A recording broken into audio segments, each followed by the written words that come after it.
ঈদের দিন আল্লাহ তাআলা ফেরেশতাদেরকে জিজ্ঞাসা করে, ফেরেশতারা বলো তো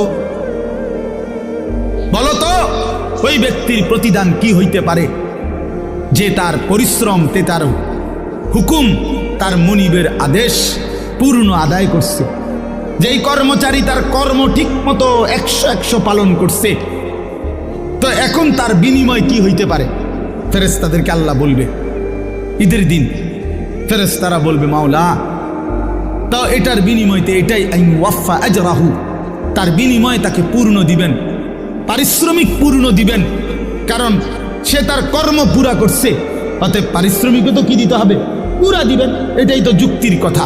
তো আল্লাহ তাআলা তখন বলবেন, ফেরেশতারা তোমরা সাক্ষী থাকো, আমার ইজ্জতের কসম, আমার জালালের কসম, আমি আল্লাহর বড়ত্বের কসম, আমার শ্রেষ্ঠত্বের কসম, আমার এই বান্দাগুলো একটি মাস রমজানে আমার হুকুম পূর্ণ আদায় করছে, আমার আদেশের হক আদায় করছে, রমজানের হক আদায় করছে।